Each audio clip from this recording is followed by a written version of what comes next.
O Gregário MTB Pass é um oferecimento de Monbora, seu carbo 100% natural para te ajudar a alcançar sua máxima potência. Conheça a Monbora usando o link na descrição desse podcast.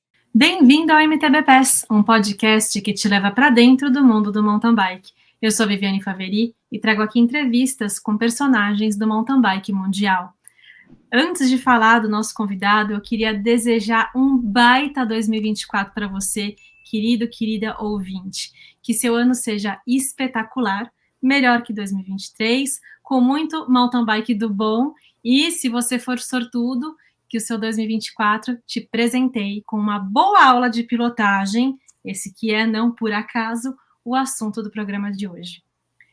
Eu tenho a honra de receber hoje o Flávio Codato, brasileiro, radicado no Canadá, mais precisamente em Whistler, na Colômbia Britânica. Recentemente, o Fábio passou pelo Gregário Cycling para contar sobre sua carreira como ciclista profissional na Europa, depois o foco na carreira executiva no Brasil, até decidir que era hora de largar tudo e viver o grande sonho de muito entre nós, que é estabelecer sua base em Whistler, cidade conhecida pelas montanhas que atraem todo tipo de amante de esportes outdoor, principalmente esquiadores e mountain bikers. Esse programa do Gregário Cycling está muito legal e nos conecta ainda mais com a história do ciclismo no Brasil. Mas hoje aqui a ideia é aprofundar num assunto que, sinceramente, é um dos meus favoritos de todos os tempos: instrução de pilotagem. Em outros termos, aprender e ensinar a técnica para pedalar, fazer manobras e enfrentar qualquer terreno em cima da bike. E para entrar no assunto, fazendo um corte cirúrgico, eu vou começar logo com a pergunta mais controversa, entre aspas. Fábio, bem-vindo, obrigado por estar aqui. E a pergunta é, por que um bom rider não é necessariamente um bom professor? Diga lá. Vamos lá. E aí, Vivi, muito obrigado aí pelo convite. Agradeço, um prazer estar aqui conversando com você e compartilhando um pouco das minhas histórias aqui em Whistler. Não sei se a galera sabe, eu me mudei em 2015, né? Em 2016 eu comecei a me certificar e trabalhar como bike instructor aqui em Whistler Bike Park. Estou indo aí para a minha 10ª temporada e, enfim, com um pouco mais de experiência na bagagem do que quando eu tinha começado, né? Quando eu tinha começado, como você mesmo colocou, quando eu era jovem eu competi, fui competidor, enfim, várias modalidades, mountain bike também, né? E chegando em Whistler, a minha ideia num primeiro momento era trabalhar mais com um enfoque mais assim turístico, né? E acabou que eu me direcionei mais para essa vertente de bike instructing, bike coaching e trabalhando em club programs aqui. Isso me possibilitou assim um intercâmbio muito grande, né? Com diversos treinadores, diversos profissionais, enfim, é uma troca muito enriquecedora. E mais especificamente agora com relação à sua pergunta, Vivi, eu acho que existe o lado assim de muitos profissionais aqui em que eles andam e treinam juntos, né, para puxar e para elevar o nível. E existe também a questão do bike instructing, de você aprender com alguém, né? E são duas coisas diferentes. Acho que muitas vezes assim o profissional, no nível em que ele está, se ele tem um outro profissional, um expert, eles podem, de uma certa forma, gerar sinergia, como acontece nos treinos da Blueprint. A gente pode até falar um pouco mais depois. Uhum. Agora, principalmente nas fases de base, o desenvolvimento, eu acho que você não necessariamente um profissional vai saber te transmitir sei lá, os skills ou como você deve progredir para chegar lá, né? Então, eu já vi vários profissionais, é muito comum o cara achar, não, vem, me segue aqui na minha Você roda. está falando do atleta profissional, não assim, do bike instructor profissional. Não, exato. Quando é um atleta profissional, até por ele ter facilidade, se ele chegou no nível profissional, né?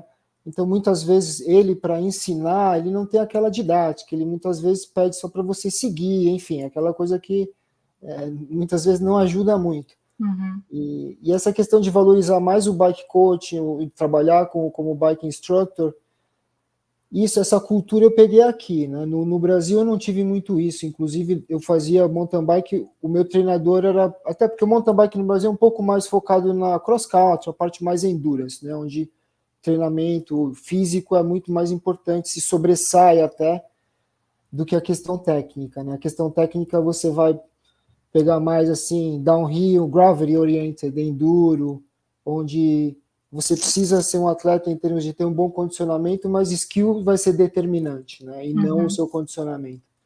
Então, com isso eu comecei assim a trabalhar aqui com a categoria de base, enfim, fazendo certificações aqui no Canadá e aprendendo a quebrar o passo a passo de um determinado skill para você ter aquele resultado final.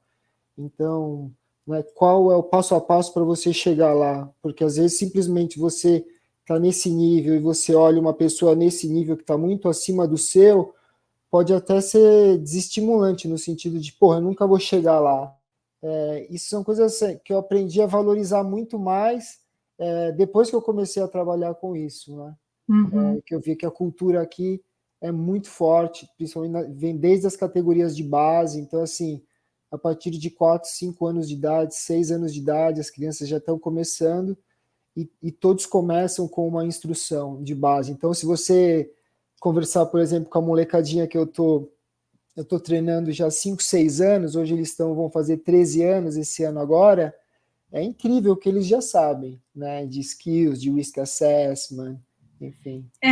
E também sabem a técnica, sabem explicar a técnica, né? Não é só saber Exatamente. fazer, porque quando você cresce nesse ambiente, você vai aprendendo as palavras, os termos, né? Com certeza, com certeza. Então, isso aqui assim, é muito comum, a molecadinha começa muito cedo, e começa cedo assim, recebendo instrução, né? E você também fez o PMBA, a gente tem toda uma linguagem, toda uma metodologia, né? Aqueles 6 skills fundamentais para você trabalhar, começando com body position na base, enfim. Se você conversar com eles hoje em dia, a gente trabalha não só o desenvolvimento do skill, mas também o desenvolvimento deles como riders, como pessoas, no sentido de assim, de se respeitar a progressão, né? Eles trabalham assim, a gente trabalha com muita análise de risco, ensinando-os assim a não, aquela pressão que muitas vezes está com um amigo que já fez aquele feature primeiro e você se sente obrigado a fazer, ou aquele dia você não está se sentindo bem, mas seu amigo fez, você quer fazer. Então, tudo isso é muito esclarecido e comentado, e eles têm, assim, comparado à minha geração, por exemplo, é totalmente diferente, né? Então, é muito bacana de ver como essas gerações mais novas, eles estão maturando e estão progredindo com segurança. E de modo que você vê hoje a molecada aqui em Whistler com 9, 10 anos de idade, é uma fase que eles já estão chegando e praticamente fazendo todas as pistas do bike park. Caramba! Né? Então você vê eles assim, com 12 anos eles estavam fazendo todas as pistas já com proficiência, né? E muitas vezes as pessoas comentam, nossa, mas que coragem, né? E na verdade não tem muito de coragem, Não é tem nada mais a assim, ver com coragem. tem muito com a progressão que houve temporada a temporada, né? E enfim, nada acontece do dia para a noite. Então, aquilo eles vêm trabalhando naquilo durante muitos e muitos anos, já porque eles começam cedo hoje em dia. Então, com 12 anos, ele já tem 6 anos em cima da bicicleta. E ainda mais os que são daqui do City Sky, desde cedo, eles têm contato com esse tipo de terreno, né? Eles têm muitas referências, tem muitos profissionais aqui, tem muitos bike instructors. Então, é um ambiente bem enriquecedor, assim.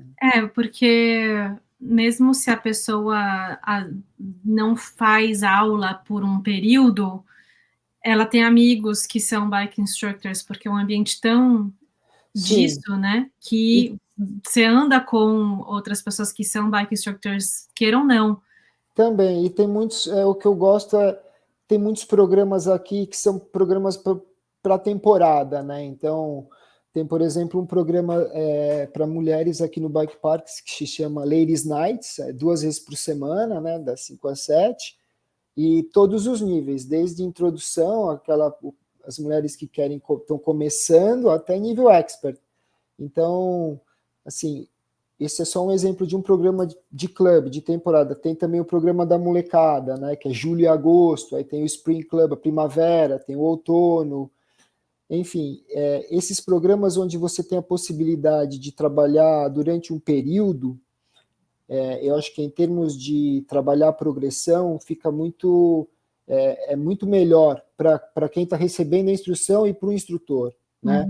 O outro produto é assim, é aquela aula de um dia, tá? Então, a aula de um dia, cara, ela assim, funciona e não funciona, né? Ela funciona para quem? Por exemplo, uma pessoa que nunca teve aula, aí vai ser excelente, ela vai ter um monte de fundamentos, vai aprender um monte, né? Agora, funciona também para quem, por exemplo, Advanced Expert Riders que querem fazer um determinado feature. Então, o cara vem no bike park, ele quer fazer uma pista, ele quer fazer e-line, ele quer fazer determinados features no bike park, mas o skill level dele já está lá, mas ele precisa mais de um coach para ensiná-lo a executar aquilo, execução. Agora, em termos de skill development, você desenvolver o skill, eu acho sem dúvida que os programas têm por mais de uma sessão, tanto que, por exemplo, na Blueprint, onde eu trabalho também, quando eles vendem private lessons, mas no mínimo 3. Né? No mínimo 3 olha dias. Só a sacada. Porque, assim, um dia, muitas vezes, assim... É pouco. É pouco. Você vai até agregar, você sempre tem alguma coisa para agregar, óbvio, você sempre vai, né? Ou se a pessoa vem com uma determinada finalidade específica para aquele dia, né? Trabalhar um determinado skill, funciona bem. Agora, se é um desenvolvimento geral do rider, aí sem dúvida, assim, algumas sessões já fazem a diferença, enquanto que um dia, muitas vezes, não dá para fazer milagre. Não. Então, e o cara chega querendo fazer tudo, exato, né? O cliente chega lá e fala, eu quero fazer drop, melhorar na curva e subida. Em um dia. Em 2 horas. Eu falo, fazer mágica, aqui você vai sair andando mais que o Loic Bruno, enfim. Então, existe esse ajuste de expectativa nas aulas de um dia, principalmente. Então, aqui em Whistler isso acontece muito, porque a galera fica vendo um monte de vídeo no YouTube da A-Line, da Dirt Merchant e não sei o quê, e aí chega aqui que quero fazer A-Line, eu fiquei o ano inteiro vendo, então aí você leva o sujeito para fazer a volta de aquecimento, você vê que não está lá ainda, né? E aí, enfim, tem aquele ajuste de expectativa, né?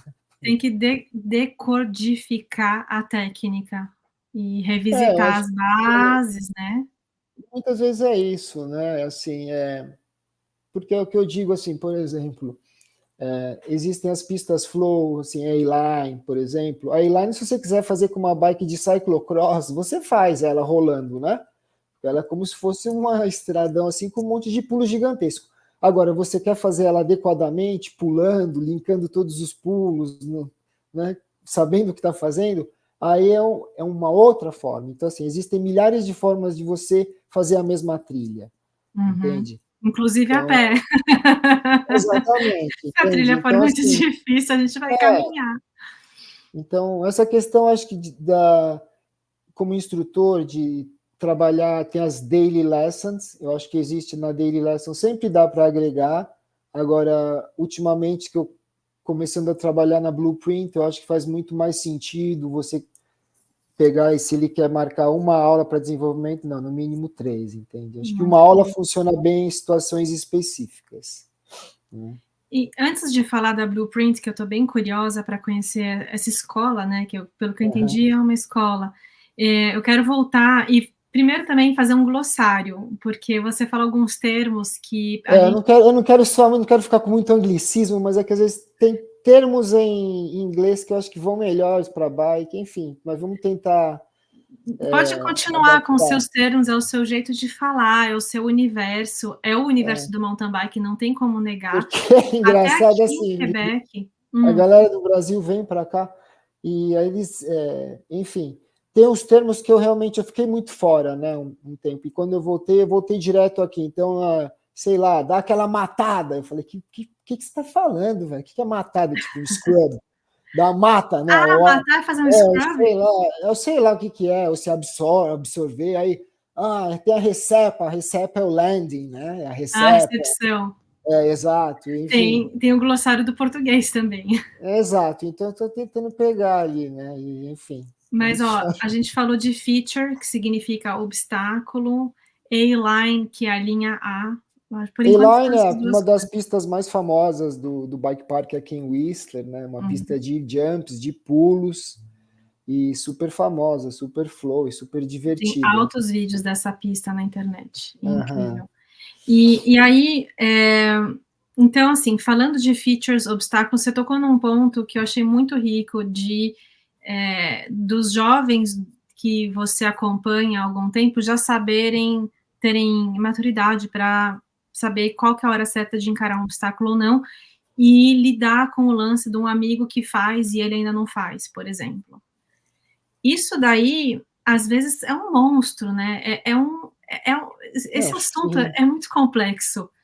Eu acho que Como que você ensinou isso para eles, deles respeitarem? Porque aqui, fazendo um parênteses da minha realidade, aqui em Quebec tem o bike park vários, e o Saint-Moulin, que é onde eu mais ando, que foi recentemente visitado pelo Rémi Métayer, fez vários vídeos incríveis, e como ele pilota, cara, ele fez uns negócios surreais muito rápido. E aí, assim, se eu vou lá e faço um obstáculo, dia seguinte tem outra menina lá fazendo, sabe? E aí eu chego lá e vejo que, tipo, a pessoa que tá fazendo, ela não tem todo o conhecimento da técnica. Eu falo, cara, é melhor eu não postar as coisas que eu faço, que daí vem a galera querendo fazer sem, né? exato.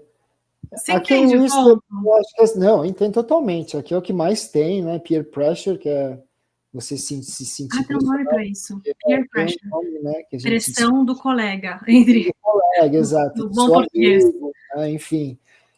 Isso ocorre muito, né? Você vê isso assim, não é algo que eu ensino, é algo que eu ensino e a gente está lembrando toda a session, né? Então tem determinados pontos de assim, educação de risco que a gente trabalha, é um trabalho contínuo, é um trabalho até para a gente, como adulto, enfim. Tem momentos que todo mundo sente aquela pressão, mas é a questão de você decidir se você está preparado para aquilo ou não. E o que eu ensino para eles, a escola do PMBIA, que é a Associação de Mountain Bike Instructors aqui do Canadá, é o que eles chamam de skills based. Então, é o desenvolvimento da técnica primeiro, né? E o que eu falo sempre quando eu estou dando aula, enfim, para molecada, é assim, o teu skill level, ele tem que estar acima da dificuldade daquela trilha ou da dificuldade daquele obstáculo, daquele pulo. Você tem que ter essa margem. Principalmente quando você vai tentar algo pela primeira vez, tem que ter uma margem, né? Porque você está um pouco nervoso, às vezes você errou um ponto de frenagem um pouquinho, você tem que ter uma margem de correção. Quanto mais você consegue aproximar, quanto mais você aproxima a dificuldade do teu nível de habilidade, o risco começa a exponencializar, né? Então, assim, o que eu sempre falo para eles é isso, é skills based, né? Então, você tem o teu game plan para fazer esse feature, então me descreve o que você vai fazer, qual velocidade que você vai vir, onde você vai brecar, onde você vai olhar, como você vai trabalhar o seu runout. Quando você percebe que a maturidade, ele sabe exatamente, ele consegue visualizar exatamente o que ele vai fazer, depois de uma demonstração que você pode fazer, enfim. Esse é um bom sinal. Outro bom sinal, assim, quando eles executam aquele obstáculo, aquele pulo pela primeira vez, e eles acabam e falam, pô, foi tranquilo, eu vou fazer de novo. Isso é um bom sinal. Agora, se a pessoa acaba aquilo com o olho desse tamanho, eu fiz, nunca mais vou fazer na minha vida, aí você fala, opa, às vezes você tomou um risco acima da tua habilidade. Então, essa questão do Skills Based é muito trabalhada nos programas aqui, até porque a sua confiança para fazer um determinado obstáculo, ela vem fundamentalmente do teu nível de habilidade, do teu skill primeiro. Então, se você acredita no teu nível de habilidade, se você tem habilidade para fazer aquilo, aí ok, a diferença que é o nervosismo de fazer a primeira vez, etc., isso você consegue trabalhar, né, com visualização, respira, papapá. Mas se você não tem a habilidade, não tem o skill, e aí você fica só, tipo, bombando confiança artificialmente, tipo, you got it, dá para você fazer, vai lá, Vamos lá, vai, solta o freio. Manda. É só jogar a bunda para trás. Esse tipo de coisa, geralmente aqui em Whistler, principalmente, onde o terreno é maior, enfim, você vai acabar no hospital mais cedo do que tarde, né? Sim. Então, tanto que assim, aqui em Whistler é conhecido como a capital das fraturas da British Columbia, né? É o lugar que mais exato. justamente por isso, entende? Que é muita adrenalina já por ser Whistler, e a pessoa vem com muita expectativa. Tem Enfim, isso, né? Tem não só a pressão do colega, do peer pressure, até a mas pressão que também você se põe de de você. querer ir lá fazer, enfim. Então, minha dica para quem está chegando, usa seus primeiros 2 dias aí para se acostumar com o terreno, entende? Para tirar o jet lag e tal. Aí você, né? E sempre assim, o nível de habilidade você sempre tem que estar acima, né? Uhum. É que tem muita gente também que não tem noção, né? Não tem noção do próprio nível. E às vezes você olha o que a pessoa está fazendo e você fala, ela não sabe o tamanho do risco que ela está tomando, né? Enfim, e é isso que a gente toma super cuidado, principalmente nos trabalhos de base com a molecada, essa questão de desenvolver análise de risco, eles terem essa percepção. Eu acho que isso é muito importante até para a sua longevidade como atleta aqui, né? Que é muito fácil de se machucar. Se você tem muito ego trip, ou se você está todo dia querendo push, push, push, push, sabe? Uma hora, entende? Então é muito importante você saber dosar. Você não precisa fazer trilha difícil todo dia para evoluir. Né? Esse é um Isso é outro muito conceito também. É um conceito que é muito trabalhado na Blueprint, inclusive. Né? Me conta então da Blueprint. Então, a Blueprint, ela é... Como eu posso colocar? O fundador da Blueprint é o Joel Harwood, né? Ele é um cara formado em kinesiology, que é como se fosse educação física, enfim, ele tem uma formação enorme, ele é o head coach da BC Cycling hoje. Eu costumo falar que a tradução de kinesiologista no Brasil é um educador físico que tem um master degree, tem um mestrado em fisiologia do esporte. Perfeito. Faz sentido? Faz sentido, é um curso mais completo, né, do que educação física em si, enfim. E ele também, quando ele estava na faculdade, ele também trabalhava durante o verão no bike park, enfim, ele pegou uma leva de moleques muito bons, né, que foi ali o Seth Sherlock, Remy Galvin, a Miranda, a Mimi, enfim, uma galera que todos se tornaram profissionais, e ele pegou essa molecada, eles eram meninos ainda, e mais ou menos nessa faixa etária que está chegando no meu grupo, que é ao redor dos 13 anos de idade, eles começaram o programa do DFX é mais de base, eles queriam se envolver mais com corrida e tal. O Joel fundou a Blueprint. Então, hoje a Blueprint ela é uma empresa de desenvolvimento de atletas, né? Blueprint Athlete Development.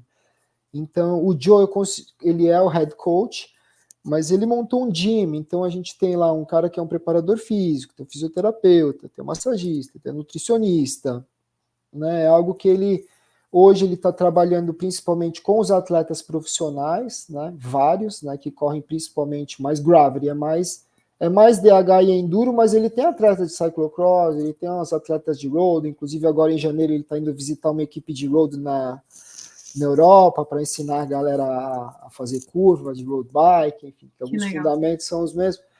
E é um cara assim, é o único aqui no City Sky que está trabalhando com atletas profissionais, né? Os demais estão trabalhando em diversos outros programas de base, programas mais para turista, enfim.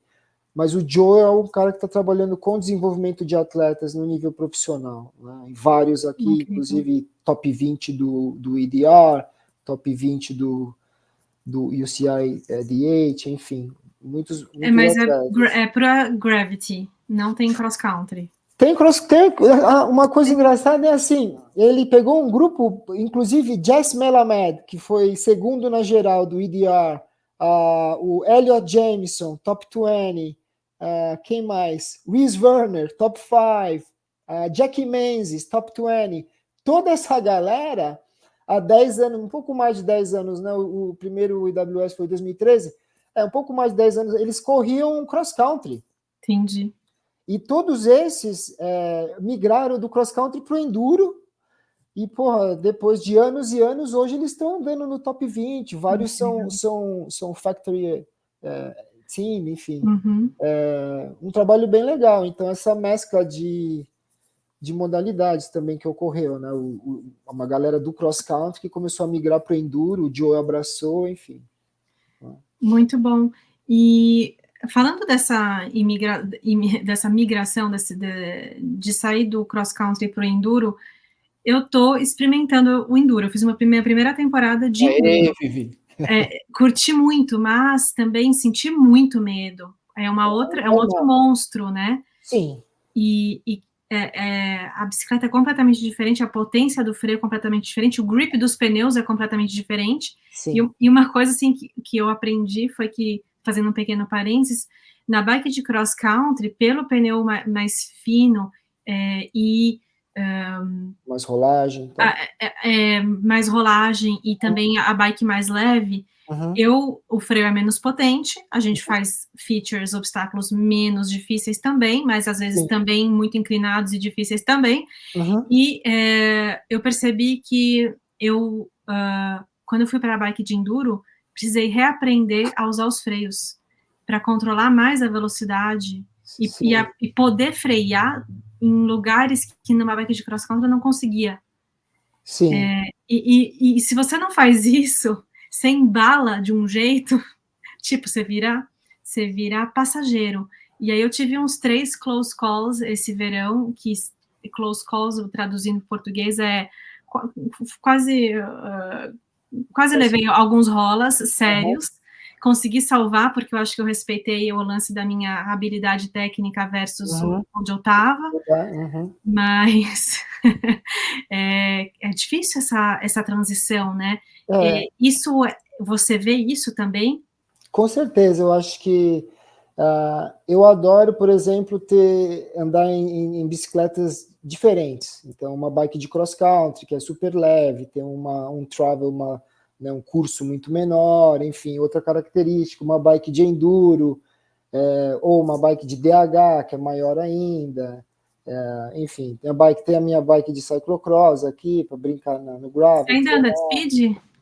A minha speed eu troquei por uma cross bike aqui, que eu acho que dá uma mescla melhor, que eu consigo andar um pouco asfalto, a estrada, aí trilha fácil, dá para se divertir mais. Né? Muito bom.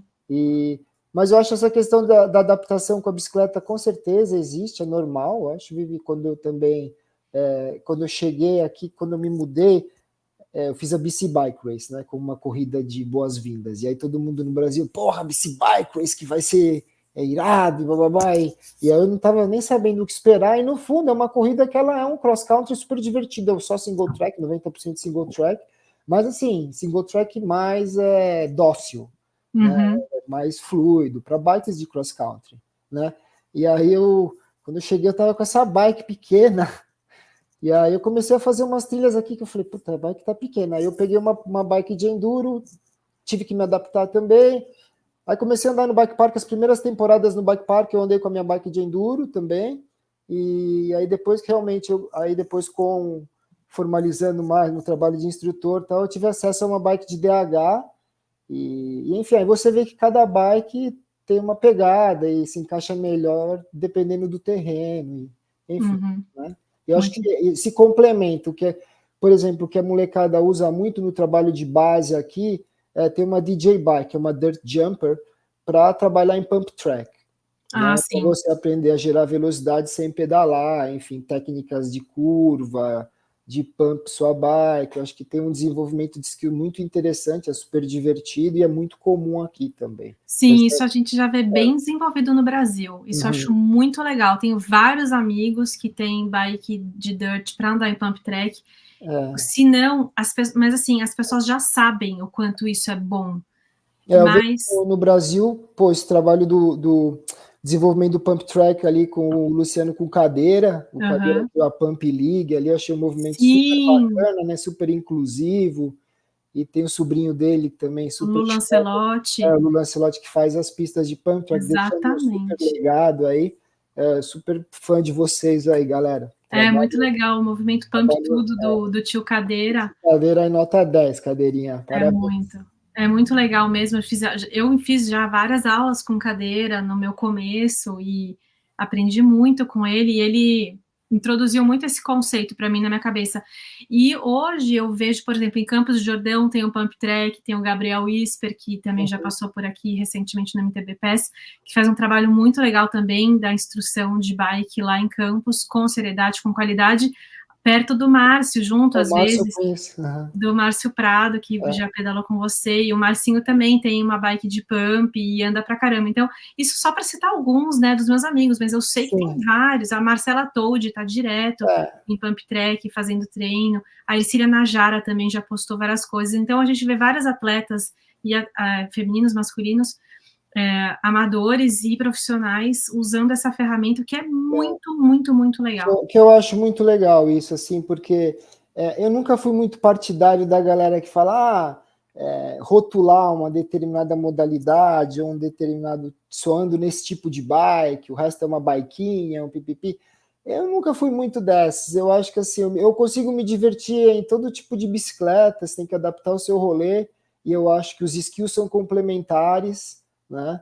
Eu acho sempre válido você andar com bicicletas diferentes, em diferentes tipos de terreno, né? Hoje você vê muitos atletas profissionais de DH no período de base usando bike de estrada, sabe? Né? Você vê, por exemplo, a galera do road ou do cyclocross fazendo provas de cross country, né? Enfim, você vê uma certa miscigenação que eu acho muito bacana. Eu sempre achei que essa questão de você falar, você é, sei lá, você torce para esse time ou torce para aquele time. Eu acho que isso não... Né? Eu acho que bicicleta é bicicleta e cada uma vai ser melhor dependendo da situação, do que você está procurando. Né? Até a hardtail é legal, cara. Até a hardtail é legal. A hardtail de 100 milímetros, até ela é legal. Exato. Mas eu queria saber um pouco como que foi para você esse aprofundamento para... Primeiro assim, você chegou aí, descobriu que foi surpreendente para você descobrir que o caminho para ser instrutor era mais interessante do que o de trabalhar especificamente com turismo? Foi o jeito que a vida foi me levando aqui, viu, Vivi? Eu cheguei aqui, eu já tinha pesquisado no Brasil o PMBI, né, que é a Associação de Instrutores aqui no Canadá. Na verdade, ela é global, a PMBIA, né? Ela é global. Ela está em vários países, inclusive no Brasil, eles têm formações na América do Sul e estão querendo desenvolver formadores no Brasil. Então, exatamente. E, enfim, e aí eu comecei em 2016, foi quando eu peguei meu level 1, e já comecei a trabalhar no bike park, e aí uma coisa foi levando a outra, né? Essa questão das certificações eu nunca parei, agora eu estou trabalhando no meu level 4, que é o último level. Cara, é incrível isso. Assim, para tudo. Você está falando como se nada fosse, mas é muito difícil chegar onde você chegou.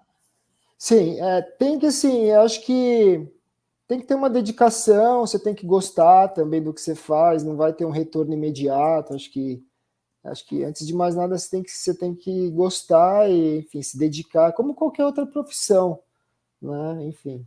Mas as etapas para você ser certificado pelo PMBIA, você tem que cumprir um certo padrão de riding, de pilotagem e de ensinamento muito específico e exigente. Sim. E como que você trabalhou para chegar nisso? Como foi difícil ou foi natural para você? Diria que assim, até o level 3 foi bem natural, porque eu estava trabalhando. Acho que o que facilitou muito, na verdade, foi o fato de trabalhar no Whistler Bike Park, tá? Porque trabalhando no Whistler Bike Park eu tive a oportunidade de interagir com inúmeros profissionais, né? Tanto atletas como bike instructors, como coach, pessoas assim que já estavam na área há muito mais tempo do que eu, e eu aprendi muito. Acho que se você assim, está disposto a aprender, interagir, você é humilde, acho que sempre você tem a possibilidade de aprender. Eu venho com essa mentalidade desde o primeiro ano aqui, né? O level 4, para mim, que é o último nível do PMBIA, no riding eu passei direto e no teaching eu não passei. Então eu vou fazer o retest, estou querendo fazer aí no segundo semestre desse ano. Mas enfim, eu acho que as metodologias, o que a gente aprende é muito bacana, mas eu sou meio ruim assim para fazer o marketing assim, para vender, entende? Que eu entendo o que você fala, porque você já fez, Vivi, né? A Adriana acho que fez e o Márcio fizeram. Sim. Então, pessoas que já fizeram o curso têm mais noção do que existe ali por trás. né? É muita coisa, tem que estudar muito. Exato. E na hora de passar no teste, você é analisado na sua fação, olha eu falando francês, no seu jeito de ensinar, nas palavras que Sim, você usa, se você está aplicando a metodologia do curso, do curso, ou se exatamente. você está falando, Aquela inventando língua, alguma coisa. exato. Então, e eles vão te colocar realmente na pressão ali, ele vai te botar, olha, agora você vai ter que dar uma aula de curva nesse lugar, somos seus Exato, alunos, começa agora, e aí você tem que ir lá exato. fazer.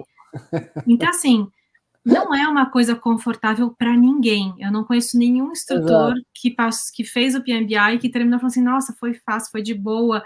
Talvez no nível 1, ok, mas mesmo assim não é muito confortável quando Não você está é. sendo avaliado ali, né? E até para a gente tem ainda a dificuldade adicional do idioma, né? Que não Com é todo certeza, tem toda a questão da português. comunicação.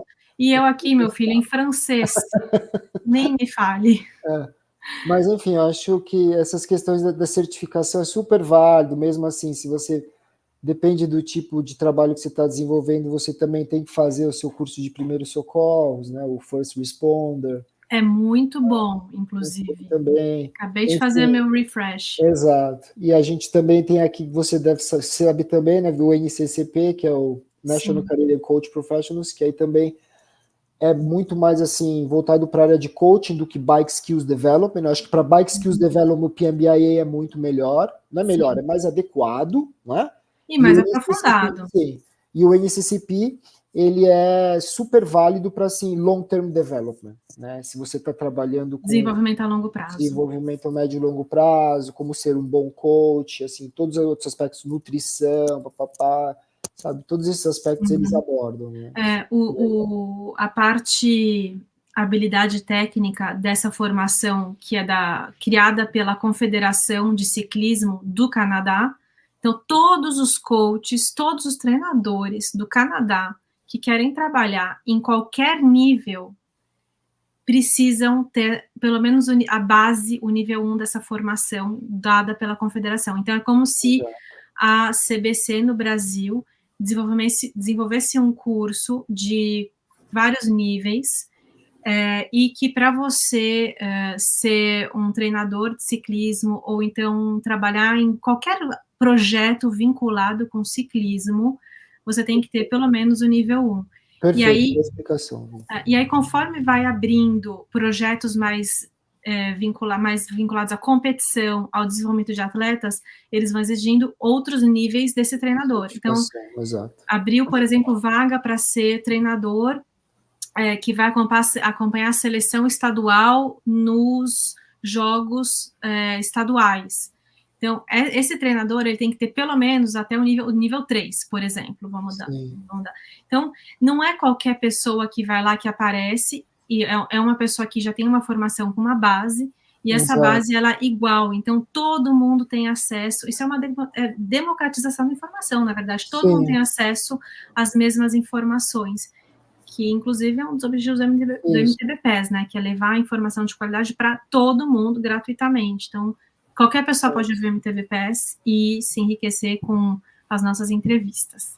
Você foi bem humilde aí no seu... já fiz o nível 4, falta só passar no TIT, na parte de ensinar. Fecha parênteses. Eu tô aqui pedando para passar o nível 2. Mas o ponto é, né, o que eu queria, assim, chegar trabalhando esse assunto é que o desenvolvimento em cima da bike é eterno.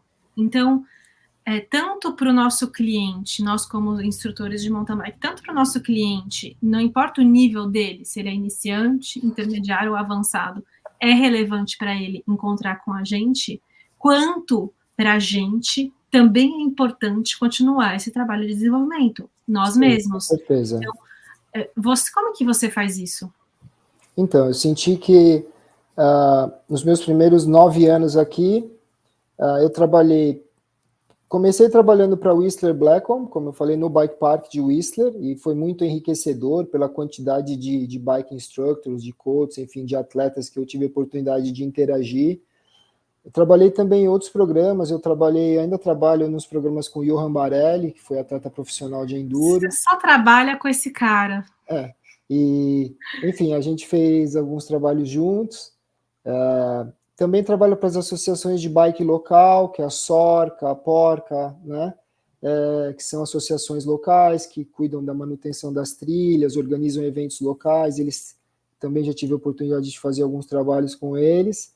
E aí, desde o ano passado, eu comecei a trabalhar com o Joel na Blueprint, sendo head coach dos programas do Youth Programs, que é abaixo de 15 anos e abaixo de 19 anos, né? Então, essa é uma nova etapa da minha vida aqui como bike instructor. Estou super animado, eu comecei a trabalhar com eles ano passado, enfim, estou aprendendo muito com o Joel. Ao mesmo tempo sendo uma experiência nova, às vezes super intimidante, você está trabalhando ali, por exemplo, eu e o Joe e os profissionais na session, são pessoas assim, são atletas que andam infinitamente melhor do que eu, né? Então, nesse aspecto, para mim, trabalhar ao lado do Joe, assim, o Joe também, a gente anda meio parecido, mas a gente não anda nem perto do que a molecada, a molecada não, os atletas, né, estão andando.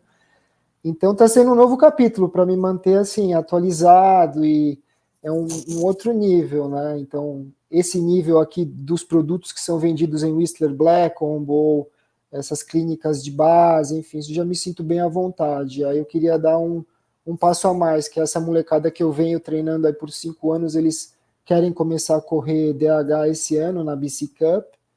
Então eu tentei trazê-los para a Blueprint, porque eu acho que a Blueprint é o melhor ambiente agora para eles. Eles são, então, o grupo de menores de 15 treina com o grupo de menores de 19. Eu acho essa troca muito interessante. O Joe também tem um mentorship, né? Ser mentor, assim. Então os atletas eles também trabalham como bike instructors, né? Então eles têm a molecada tem a oportunidade de estar lado a lado com atletas profissionais que são atletas de enduro ou de DH no altíssimo nível. E isso é muito enriquecedor, né? Então, assim, está sendo uma experiência super bacana. E a Blueprint foi um aspecto, né, que eu estou achando muito bacana para continuar meu desenvolvimento aqui e continuar fazendo curso, continuar se atualizando. Então, o Level 4 esse ano eu vou fazer meu retest para o teaching. O NCCP eu continuo estudando, porque para melhorar minhas certificações, né? E no nível técnico, você chega a fazer aulas também? A nível técnico, A com ser certeza. aluno? Ser aluno e, por exemplo, com o Johan, né? Quando ele me chamou, ele criou um time, 1 ano. Eu falei, Johan, já tô velho. Não, eu quero que você venha, que você vai. A minha ideia é para você, como é que ele falou? Estimular, encorajar a pessoa que é mais velha também, né? Para a galera que não sabe, aí eu já tô com 48, né? Fazer 49 esse ano. E, enfim, aí nessa oportunidade que a gente tinha que fazer uns vídeos e tal, foi uma oportunidade em que ele me ensinou a executar determinados obstáculos, determinados features, que eram alguns drops bem grandes, assim, coisas bem sérias que sozinho eu não chegaria lá e faria, né? Então, tendo ele como meu mentor, cara que é um atleta profissional e me ensinando a executar. Pra gente, ele é um ídolo. A gente vê as coisas que ele faz e como ele ensina. Exato. É muito legal. Então, esse é um exemplo, por exemplo. Mas existe muita troca, né? Entre os instrutores, a gente tem sessões de treinamento no bike park, quase que semanal. E nessas sessões de treinamento, muitas vezes, depende do nível dos instrutores, se o instrutor é do seu nível mais alto, existe muita troca também. E é uma forma da gente estar um aprendendo com o outro, né? E como que é essa troca? Porque tem gente que não se sente à vontade de ser criticado ou ser corrigido por alguém. Tem essa questão, mas eu acho que assim, os melhores são as pessoas que estão mais abertas e dispostas a interagir, entende? Quem é meio inseguro geralmente fica um pouquinho mais, né, ali, mas assim, já estando aqui quase 10 anos, eu conheço as pessoas que, tipo, são referência também aqui, bons instrutores que quando a gente se reúne, existe muita troca. Então, por exemplo, pega uma determinada trilha e fala qual tipo de skill você gosta de ensinar nessa trilha. Ou pega um determinado feature, um determinado obstáculo, um drop, e fala como que você gosta de ensinar esse drop aqui? Ou como que você trabalha a progressão para o cara chegar nesse drop? Né? Quais são os pré-requisitos para a pessoa tentar fazer esse pulo? Então, existe muita troca. Quando você tem um grupo, você vai na frente ou atrás, ou no meio? Como é que você faz? Quais são os seus vantage points? Né? Onde você para olhar seu grupo? Enfim, existe muita troca. Então, acho que existe a parte da sua dedicação pessoal, de estudar o material, de estar andando de bike, e existe a parte do lugar onde você mora. Então, aqui eu acho um lugar muito rico, assim, muita gente boa, muito instrutor, muito atleta profissional. Você tem muita oportunidade de interagir, né? E eu sou super curioso, eu vou... Então, por exemplo, na sessão da Blueprint tinha lá 8 profissionais. Eu já chego perguntando ali setup de bike, calibragem de pneu, quanto você pesa, suspensão. E a molecada lá no ambiente da Blueprint, eles abrem. Provavelmente, se você for numa corrida, ninguém vai te falar qual setup. Mas aí eu tô ali, você vai xeretar aqui, ali. Então, você aprende em vários níveis, mesmo trocando ideia com eles, perguntando, e aí, qual foi a corrida mais difícil esse ano? Qual que você mais gostou? O que aconteceu ali? O que aconteceu? Então... Outro assunto, assim, meio tabu também. Um treinador, ele é capaz de ensinar algo que ele não faz? Eu acho que, assim, você sempre vai... Uma coisa que eu aprendi na Blueprint você não precisa andar no mesmo nível do atleta que você está ensinando, né? Então, tem muitos drills, tem muitos exercícios que a gente pratica que, por exemplo, uma sessão tá lá, Jackson Goldstone, Casper Woolley, Jack Mann, só profissionais, fazendo cornering drills, flat corner, bota os cones, fazendo flat corner, trabalhando body position, tá? Então, o queixo em cima da mesa, ajuste de braço, ajuste da pegada, refinando body position. Você vai fazer o mesmo exercício com a molecada, por exemplo, que eu treino. A mesma coisa. Só que os ajustes, você vê que é mais grosseiro, assim, você tem muito mais ajuste para fazer. Rinde mais aqui, o ajuste é maior. No nível profissional, é uma sutileza também. É você ter a capacidade de enxergar, de olhar e falar, não, tem que ajustar isso aqui.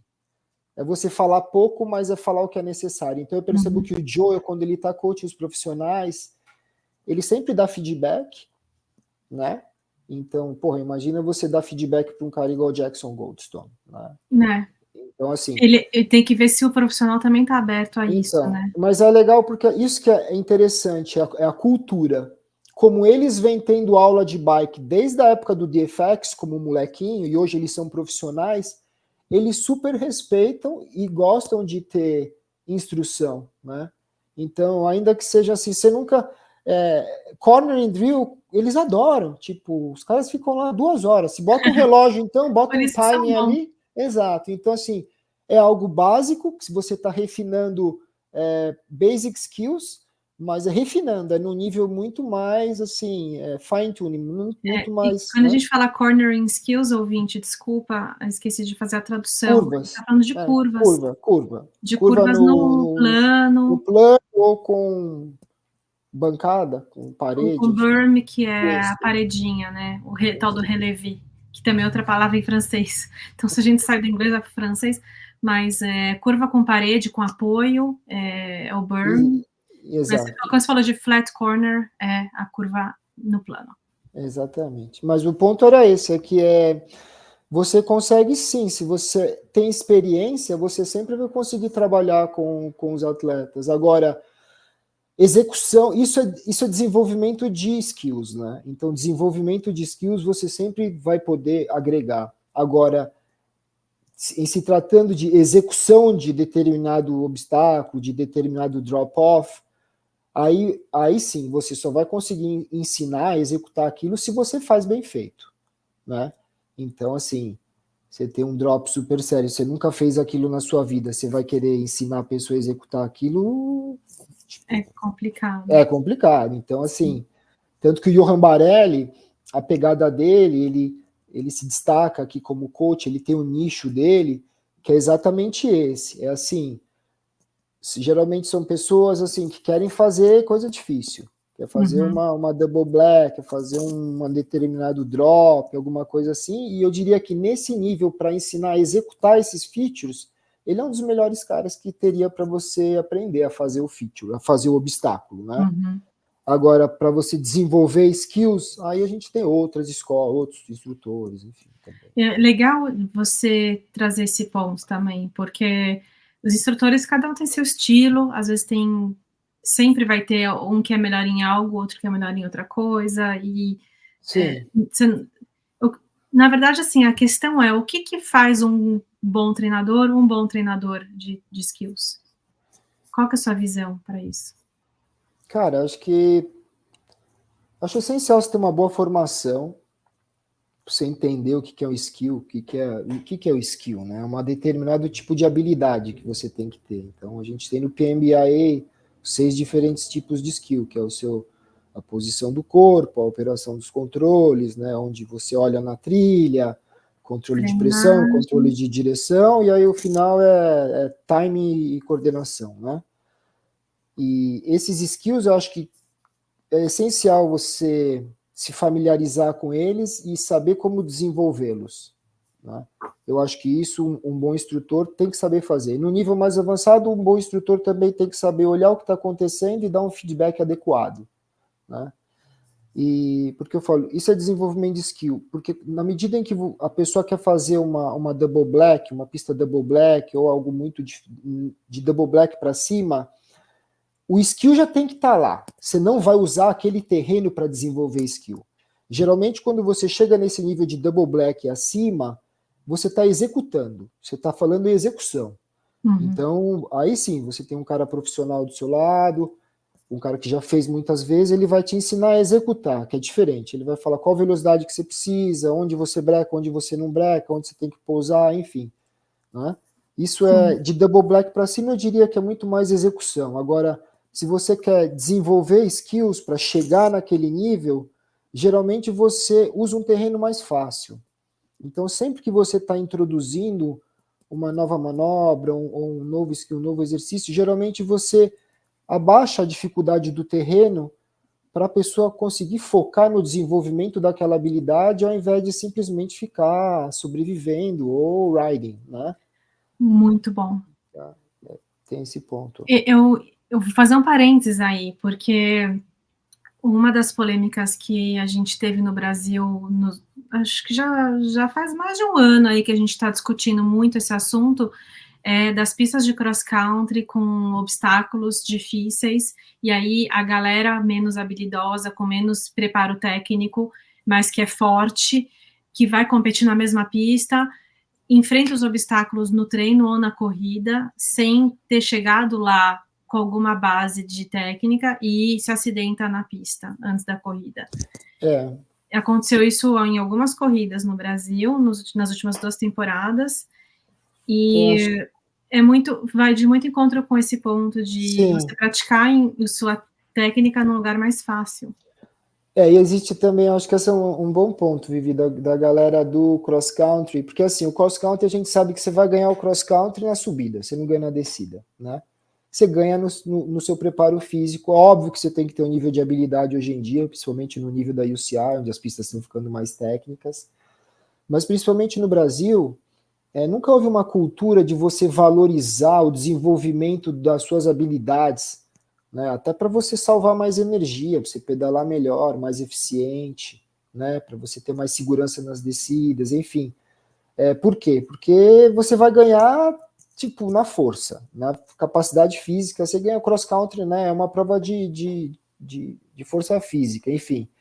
Na cultura do DH, do enduro, que é mais habilidade, skills first, a galera é mais receptiva a ter aula para desenvolver skills, né?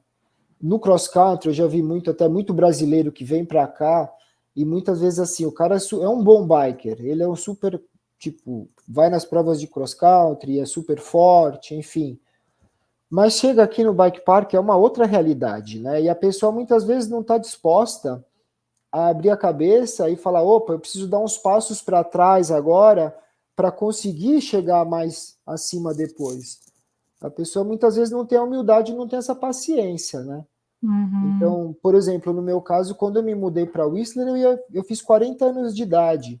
E sei lá, cara, se eu não tivesse assim humildade para levar a minha progressão, né, de acordo com o meu desenvolvimento, eu teria me arrebentado muito facilmente. Você acaba num hospital, você acaba com algum osso quebrado. Então, eu sempre entendi ser muito importante eu aprender a técnica correta, ao invés de ficar seguindo o maluco ladeira abaixo. Vem atrás de mim, que isso é o melhor jeito de você se machucar, né? Então, eu sempre valorizei muito essa questão de tentar absorver muito a técnica, até porque na minha geração, que era ali década de 90, no Brasil, não tinha internet, não tinha muita referência, você comprava umas revistas importadas, aí vinha um artiguinho ali sobre um skillzinho aqui, outro ali, Greg Hell, John Tomac, mas você não tinha quantidade de informação que existe hoje, né? Eu acho muito importante, assim, se você quer se, inclusive para o cross country, para a galera, por exemplo, tem até o meu amigo Gustavo Jorge, que é super bom no cross country, voltou a ser atleta, pilota muito, né? A gente estava tendo essa conversa esses dias de que é sempre importante você desenvolver teu skill. A gente sabe que o cross country você vai ganhar na subida, mas se você, quanto mais skill você tem, melhor vai ser tua descida, mais segura, mais rápida, mais eficiente, você salva mais energia, né? Enfim, skills first. O que você acha que precisa na cultura do mountain bike brasileiro para compreender a importância da profissão? Porque, assim, a gente vê vários instrutores de técnica clandestinos, entre aspas, todo mundo agora é treinador e dá aula de técnica, e legal para trazer mais gente para o esporte, para criar acessibilidade, mas, ao mesmo tempo, isso significa também? A gente, isso leva a uma ignorância, isso pode ser um risco para o desenvolvimento do esporte a partir do momento que vai ter muito acidente, já está tendo, e aí as marcas não querem patrocinar, assusta. Então, como que você enxerga esse problema? Cara, eu não sei se eu sou muito autorizado a falar, porque eu não tenho acompanhado o mountain bike brasileiro tão de perto, depois que eu me mudei, depois que eu voltei, enfim, eu converso com muita gente do Brasil. Eu acho que tem uma questão cultural, que assim, até 10 anos atrás praticamente não existia bike instructor no Brasil, né? Era uma cultura muito forte de associação do mountain bike com a parte de endurance. Então, muito cross country maratona, enfim, né? Tem essa questão também.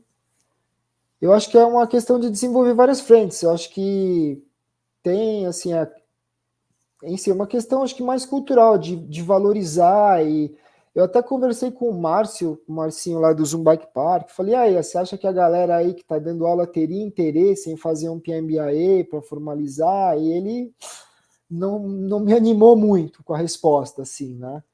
Então, eu também nunca fui atrás de, enfim, ministrar aulas no Brasil para instrutor, porque eu não sei até que ponto que eu tenho uma galera que está dando aula no Brasa, que é assim, uma galera que competia e aí vai ficando velho e vai começar a dar aula. Se o cara compete e tem o talento, porra, meio caminho andado. Se ele faz um curso e ele consegue por uma metodologia, por trás daquela habilidade que ele tem, e consegue, né, exato, explicar direito o que é aquilo, e não simplesmente, segue aqui, papai, vai, tá ligado? Tipo, você consegue explicar um pouco melhor o desenvolvimento eu acho que faz parte, eu acho que é um amadurecimento, sei lá, eu vejo, sei lá, admiro muito o trabalho ali do Cadeira com o Pump League, que está trazendo uma coisa nova, eu acho que tem aí os circuitos, tem umas corridas de enduro, tem uma galera no sul, do DH, eu gosto do Lucas Borba, Luquinhas. Sim, aí, Luquinha, dá muito. Tem um estilo bonito aí. Acompanho a rapaziada aí, mas assim, essa questão acho que, sei lá, Vivi, acho que você que tem mais entrada no mercado brasileiro aí, podia puxar essa frente aí pra gente, dar uns cursos do PMBI lá. Eu acho que, no fundo, todo mundo se beneficiaria, tá? Sim. Eu acho que toda essa galera no Brasil que tá dando aula hoje, porque tem muita gente talentosa, só que eles não têm metodologia, nunca tiveram uma formação, né? E a Exatamente. questão é como acessar esse público entender o valor que existe por trás de uma formação. E o Né? respaldo que isso E o dá. respaldo, porque assim, não é só porque você foi um bom atleta, que você sabe andar de bicicleta, você sabe pular, sabe empinar, que você vai saber ensinar, vai saber desenvolver aquela pessoa até chegar num outro nível, enfim. Eu acho que o Brasil tem outra realidade econômica também, então o curso do PMBA exige um investimento. Exatamente, tem Então, essa acho que barreira também. a associação, o organismo PMBA precisaria adaptar os custos ali para a realidade do Brasil, mas eu tenho certeza que todo mundo se beneficiaria, porque, primeiro, vai uniformizar o que é o desenvolvimento do esporte no Brasil. Então, nesse sentido, até valeria um empurrão da CBC ou dos Com essa ali para essa é uma ideia interessante, exatamente. Essa é uma né? ideia muito bacana. E porque assim, tem caras que tem grandes professores. O Valmor, lá no sul, tem uma escolinha muito fera. Os pilotos do Valmor andam super bem, eles arrasam quando eles vão para o exterior, por exemplo. Então, os atletas que querem tanto competir profissionalmente quanto quem quer viajar para aproveitar as trilhas de Whistler ou de Quebec ou de onde for, que tenham bike parks desenvolvidos, essas pessoas vão poder chegar nesse destino e realmente pedalar as trilhas, fazer os obstáculos, né? Exato. Pelo menos sabem o caminho para se desenvolver naquele ambiente. Então, eu sou suspeita para falar que eu adoro esse assunto, sou formada também e gostaria de ser essa pessoa que leva esse conceito e desenvolve isso no Brasil. Se isso vai acontecer, jogo para o universo, seria muito legal.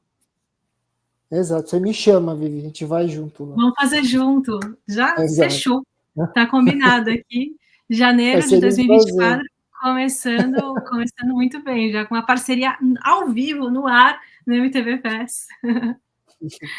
Cara, muito legal, Flávio, obrigada por essa oportunidade, por esse papo.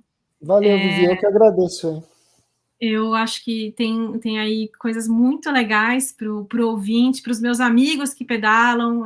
Sei que vai ter gente aí depois mandando mensagem falando, pô, que bacana esse papo e tal. E vai ter gente querendo ir pedalar aí com você e fazer aula com você. E, vamos ter que fazer um lado B dessa conversa, porque a gente só falou de mountain bike, só que você também é instrutor de snowboard, Sim, tem essa também.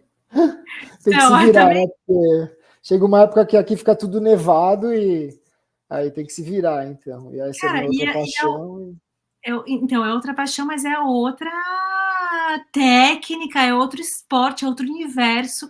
Ok, sim, tem coisas que a gente entende, alguns termos que vão para o mesmo lugar, e transferência de peso e tal, mas, ser treinador, coach de snowboard também é outro assunto aí que é bem legal.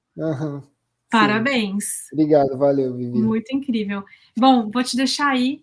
E, querido ouvinte, então, mais uma vez, um super 2024 para vocês. Obrigada por acompanhar a gente aqui no MTV PES. Esse não é o primeiro programa do ano. Se você não ouviu ainda o programa com a Amandinha, vai lá, escuta. Tá muito legal. A Amanda dobrou. Ela que é mãe, aventureira, uma pessoa super bacana, pedala pra caramba também. Esse foi o nosso primeiro programa do ano, mas como eu não sabia ainda que esse programa dela ia ser publicado em janeiro, eu ainda não tinha te dado Feliz Ano Novo. Então fica aqui meus desejos de um super ano para você e para sua família. E para você também, Flávio. Beijo e até a próxima. Obrigadão. Até.